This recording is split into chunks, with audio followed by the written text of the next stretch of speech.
So, I would like to talk about the economics of prostitution, or to be more precise, the economics of prostitution being illegal. So, we tend to think of this, first of all, as not a particularly important issue, and we also tend to think of it as a moral issue and not some other kind of issue. And I would like to correct these various misconceptions. Okay, first of all, let's think about what is actually going on. Okay, so first of all, the woman engages in a transaction with a man, and this transaction is completely and totally voluntary from the man's viewpoint, certainly. And in exchange for her time and her energy and effort, more about which later, the woman is given money. Okay, now let's suppose that the man is an undercover police officer, or let's suppose that the woman is later arrested and her proceeds, the money she made, is confiscated, is taken away from her. This is a very, very, very serious matter. First of all, although we tend to think of prostitutes as degenerates, and although that may be a correct way to think of them in some contexts, they are actually the opposite of degenerates in some very important respects, at least in respects that are economically significant. So think about your average slob. It could be a male or female slob who goes to an office.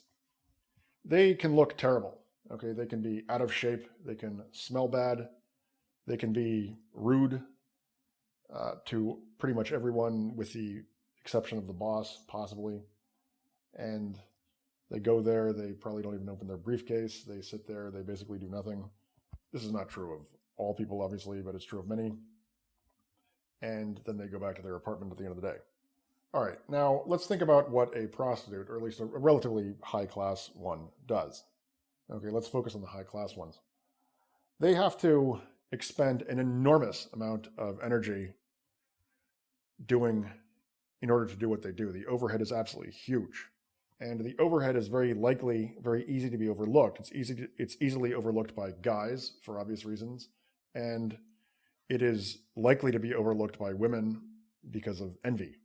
All right, so let's think about this. So a good-looking female prostitute, one who charges $200 to $2,500 per session. Okay, first of all, she has to go to the gym. Okay, she has to have a very, very, very good physique. Okay, that's point number one. That is a lot of time.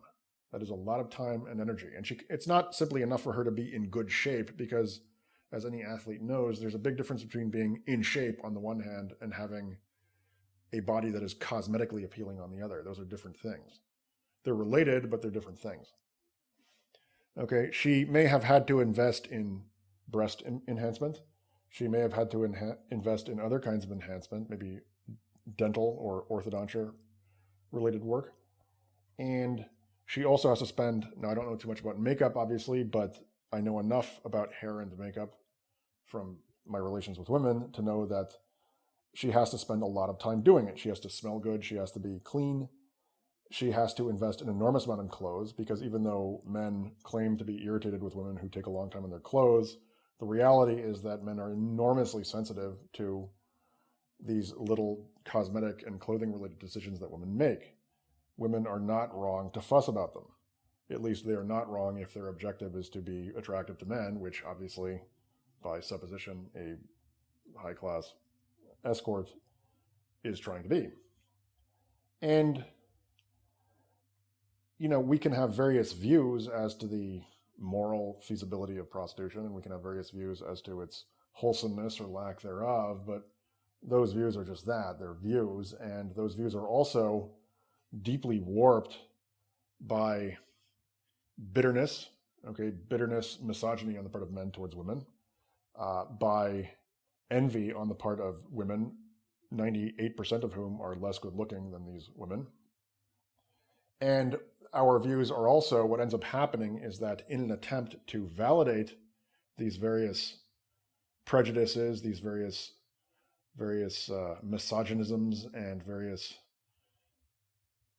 woman-on-woman envies that are had towards prostitutes, in an attempt to give depth and moral legitimacy to these petty and illegitimate sentiments, people convert these sentiments into law. They make prostitution illegal, okay? And then what ends up happening is that prostitution does become, it trivially, automatically, as a result of it's being illegalized, it becomes tawdry. And then, there really is a kind of objective basis for the contempt people have towards prostitutes, even though it is an artificial basis, even though what's going on is a kind of bootstrapping. And there's actually quite a bit more to it, which is that let's look at the police officers who are engaged in the process of arresting these prostitutes. So what are these people doing? Well, first of all, the prostitute is an entrepreneur, okay? It is not necessarily, again, prostitution can involve many different kinds of things. There's low-end street prostitution, then there's high-end courtesanship, okay? And high-end prostitutes actually do have to have quite a few skills. They have to be relatively okay conversationalists. Some of them have to be very good conversationalists. Some of them, depending on where they are in the world or where they are in society, they have to have been relatively well read. They have to be able to deal with a number of different kinds of men relatively well, because even though men claim not to be sensitive, men are utterly sensitive. They are every bit as sensitive as women emotionally. And so a given high-end prostitute is going to have to be able to make relatively intelligent conversation with some men who are intellectuals, with some men who are anti-intellectual but are still intelligent, with some men who are incredibly dumb but happen to have money, with some men who are dumb, happen to have money but are incredibly vain, with some men who have no money but happen to have won the lottery and they're going to blow it all in one night on drugs and prostitutes. Okay, so they have to deal with a lot of different kinds of people. And this, again, requires a certain amount of finesse on their part. And, then there's also the overhead, as previously stated. And so a lot is going into this. And what is the police officer, the vice officer, what is his job? His job is basically to be a parasite who gets money from the state. Basically, it's to be a welfare recipient, okay?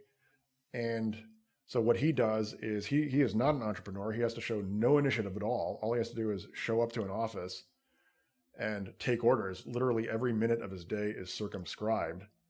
And then he has to go and arrest this person who is showing, compared to him, an enormous amount of initiative and merit. Okay, and then he arrests her. And then now, first of all, his salary has to be paid. The upkeep on his police officer building has to be paid. Then she's going to get, an incredibly useless lawyer, a public defender, and these people are verminously incompetent. Okay, and then, so that person's salary has to be paid. Now, it's not a big salary, but it's still a lot of money, okay, in absolute terms. Then there's a prosecutor who is not a good person, okay, who's just another bureaucrat. Then there's a judge who has an IQ of around 75. Okay, judges are supposed to be these intelligent, wise people, but that is not what they are. That is not what they are, ever. And there's actually some kind of a lawyer joke. I forget exactly how it goes, but what do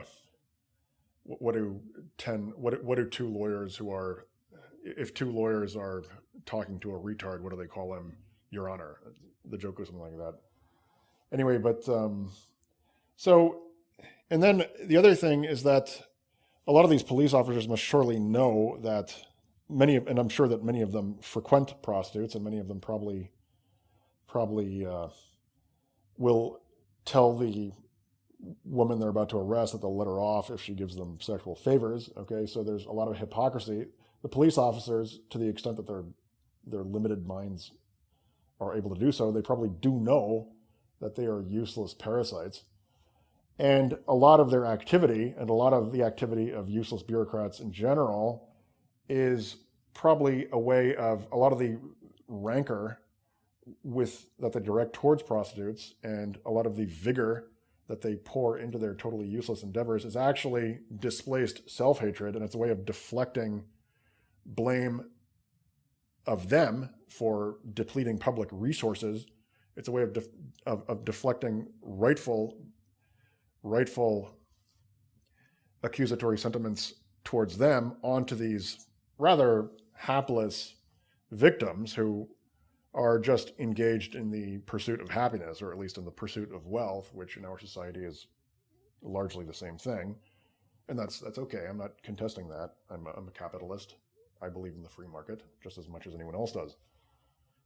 And so there's really no discernible basis for the illegalization of prostitution, other than the only basis for it is a purely psychological one. It's a petty psychological one. It has to do with people's prejudices and people's ill will.